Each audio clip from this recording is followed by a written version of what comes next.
Lanjut ya, menyangkut gas. Gas itu 8 juta ton per tahun konsumsi kita. Industri LPG kita itu hanya 1,7 juta ton. Selebihnya kita impor. Jadi impor kita 6 sampai 7 juta ton. Maka program ke depan yang akan kita lakukan adalah kita segera membangun industri gas untuk kualitas gas yang bisa dikonversi ke LPG tentang C3 C4. Saya sudah hitung dengan SKK Migas dan Pertamina ada kurang lebih sekitar 1,5 juta sampai 2 juta ton yang bisa kita lakukan. Dan sisanya apa? Kita bikin jar gas. Jar gas ini harus kita buat. Kalau tidak nanti impor lagi, lama-lama mati dengan impor kita.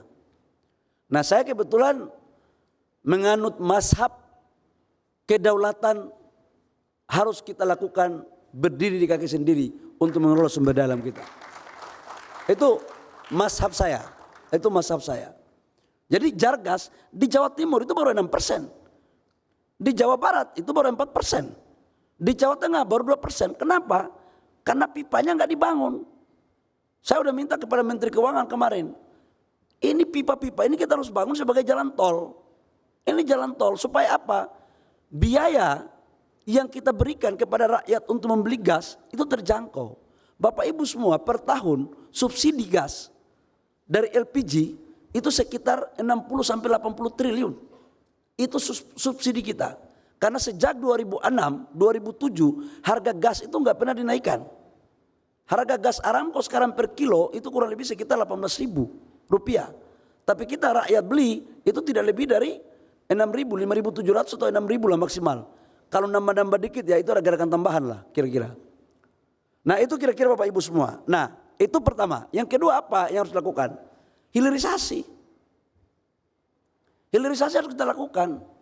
Saya mencontohkan ya, saya membuka, coba ada peta jalan nggak? Mana staf saya? Ada nggak master apa? Peta jalan hilirisasi. Waktu saya di Kementerian Investasi Bapak Ibu semua, saya membuat peta jalan hilirisasi sebagai mesin pertumbuhan ekonomi kita. Sampai dengan 2040 total 618 miliar US dollar. Dari 28 komoditas. Jadi ini bukan omon-omon ini. Jadi 28 komoditas kita buat hilirisasi. Nah itu total investasinya sekitar 618 miliar US dollar. Inilah yang menjadi pikiran Bapak Prabowo. Inilah yang menjadi perintah Bapak Prabowo kepada kami agar ini bisa dieksekusi sebagai mesin pertumbuhan. Karena tidak akan mungkin teman-teman pendapatan per kapita kita sekarang 5.300. Kita targetkan 2029 dengan pendapatan per kapita di atas 10.000 US dollar. Kalau masih mengandalkan dengan pola UMR. UMR itu lebih identik padat karya. Kita sudah harus shifting. Seharusnya kita berpikirnya lebih maju. Maka untuk industri bisa masuk, nilai competitiveness kita apa, keunggulan komparatif kita apa? Ya kita punya bahan baku. Jadi kita kawinkan bahan baku kita dengan industri. Itu untuk bisa masuk. Nah kalau ini mampu kita lakukan, ini adalah salah satu mesin pertumbuhan ekonomi. Jadi ini baik dari sektor hulu migas, mineral batu bara, perikanan, perkebunan, kehutanan. Jadi bukan hanya satu sektor. Ikan kita apa segala macam, tapi nggak boleh saya ngomong terlalu pertanian dan perikanan karena saya bukan Menko urusan itu kan. Saya ngomongnya energi dan batu bara aja. Bapak Ibu semua, kalau ini mampu kita eksekusi, minimal pertumbuhan ekonomi kita tambah 2%. Strateginya pun kita sudah buat. Saya mengambil contoh kecil nikel dari sektor minerba. Tahun 2017-2018 ekspor nikel kita itu hanya mencapai 3,3 miliar US dollar. Pada saat itu kita masih mengirim bahan baku. Dan memang negara-negara lain ini sudah candu kepada bahan baku atau material Indonesia. Karena sejak zaman penjajahan mereka itu butuh aja kirim terus bahan baku dari kita. Nah begitu kita menyetop ekspor nikel, apa yang terjadi? Bapak Ibu semua, kita mendapat hantaman dari mana-mana. Saya waktu itu merasakan betul ketika menjadi Menteri Investasi. Tapi saya waktu di HIPMI kan perjuangan saya kan adalah ekonomi kedaulatan negara. Bukan kedaulatan bangsa lain. Karena itu spirit kita waktu di HIPMI. Dan saya yakin semua dalam ruangan ini adalah ada irisannya dengan HIPMI terkecuali kohor yang teman-temannya Pak Angga. Tapi sesungguhnya kalau bicara tentang organisasi yang menuju kepada kedaulatan itu, ya HIPMI lah paling paten menurut saya. Itu menurut saya ya. Kan ada orang juga bisa mengatakan yang lain gitu. Itu demokrasi kan bisa begitu saja. Nah, apa yang terjadi? 2017-2018 3,3 miliar US dollar. Kita stop. Waktu itu smelter kita belum sampai 10. Kita menyetop ekspor nikel. Sekarang ekspor nikel kita berapa? Hasil hilirisasi sudah mencapai hampir 34 miliar US dollar. Dari hanya 50 triliun sekarang mencapai 500 triliun. Bayangkan. Negara dapat berapa itu PPh pasal 21, PPh badan kontraktor, royalti, multiplier efek dari ekonomi. Inilah yang membuat menciptakan kawasan-kawasan pertumbuhan ekonomi baru. Bapak Ibu semua, kalau ini mampu kita lakukan pada sektor-sektor yang lain, itu luar biasa. Sekarang kenapa orang menghantam kita agar mempertimbangkan untuk merubah kebijakan untuk mengizinkan ekspor. Bapak Ibu tahu nggak? Salah satu sekarang ketika dunia hari ini berbicara tentang green energy dan green industry, Indonesia itu mempunyai dua keunggulan komparatif yang tidak banyak dimiliki oleh negara-negara lain. Yang pertama itulah cadangan nikel dunia. Di tahun 2023 menurut data geologi Amerika itu mengatakan kita 25% cadangan nikel dunia. Tapi 4 bulan lalu data geologi Amerika itu mengatakan bahwa kita cadangan nikel di dunia itu 40-45%. Nah, sekarang mobil listrik, sekarang kan hampir semua dunia bicara tentang mobil listrik, meninggalkan fosil. Mobil listrik itu bahan baku 60% komponennya mobilnya, 40% adalah baterainya. Nah, baterainya itu komponennya ada 4. Mangan, kobalt, litium, dan nikel. Dari 4 itu 80% nikel. Nah, kita punya di Indonesia punya 3 cadangan. Nikel, mangan, kobalt, yang enggak kita punya litium.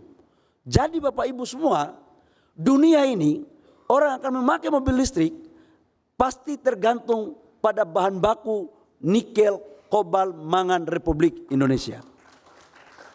Jadi kalau kita bicara tentang kedaulatan negara, kita tahu tentang geopolitik. Kita tahu geopolitik.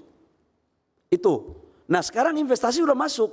CATL, pabrik terbesar di dunia, LG. Dan kita adalah yang meletakkan pabrik pertama yang terintegrasi di dunia dari hulu ke hilir. Itu baru kita.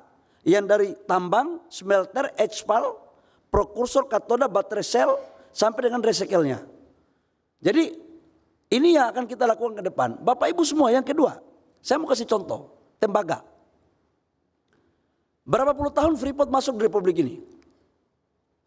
Dan undang-undang penanaman modal pada tahun 67 dibuat, itu sebenarnya adalah sebagai landasan untuk menarik investasi masuk.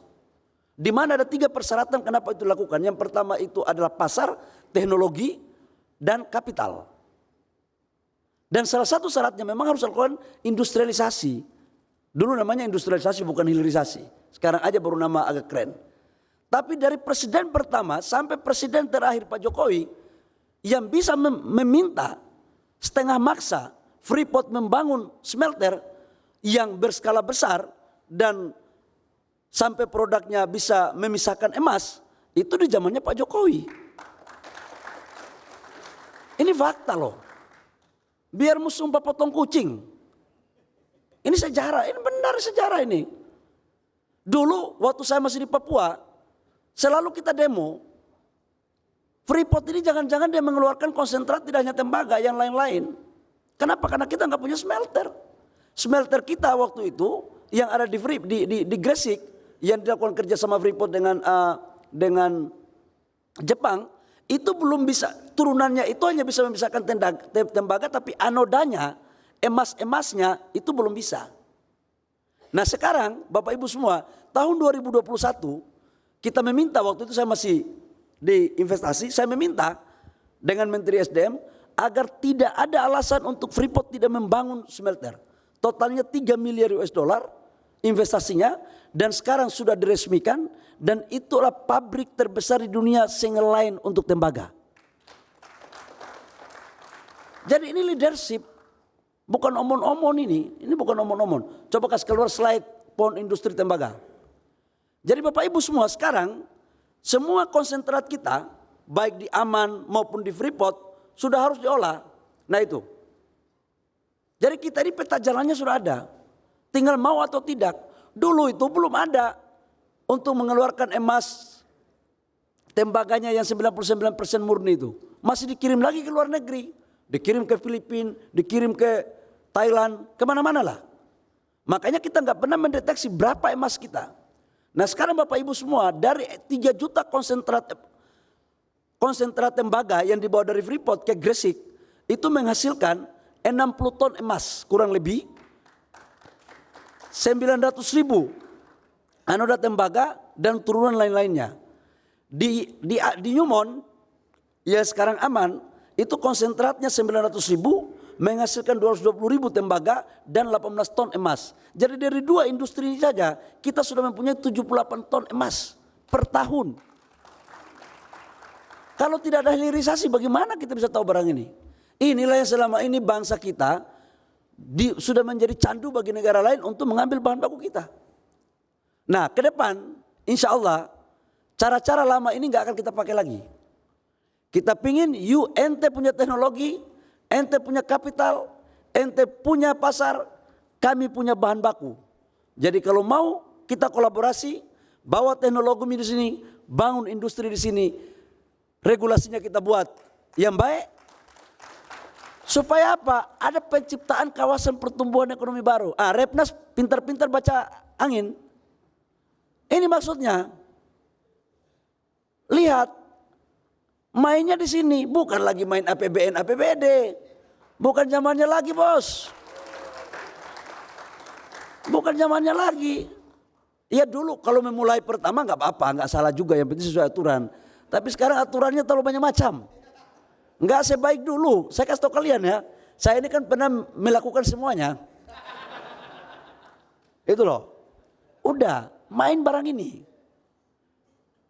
Jadi Repnas itu jangan berpikir seperti dosen. Nggak boleh. Kalau dosen kalian lama dapat kantaunya. Berpikirnya harus penciuman kalian itu mana yang kantaunya, coannya ada di mana. Itu loh. Kalau saya disuruh sebagai pengusaha enggak, mendingan berkawan sama pejabat daripada jadi pejabat. Karena kalau jadi pejabat enggak, itu enggak bisa bikin apa-apa. Aturan macam-macam. Masuk kamar mandi saja ada ajudan. Apalagi mau buat gerakan tambahan, nggak bisa. Tapi kalau mau jadi temannya pejabat, itu gampang sekali nggak. Yang penting sesuai aturan. Itu aturan ditegakkan, kerja profesional. Ini yang bisa kita lakukan. Bapak Ibu semua, saya pikir karena waktu saya sudah habis, saya harus merapat lagi Pak Angga. Saya sudah memenuhi kewajiban saya sebagai ketua Dewan Pembina Repnas. Terlalu banyak jabatan kita sampai lupa jabatan Repnas. Memang waktu terpilih jadi ketum Golkar itu lupa jabatan lain nggak gitu.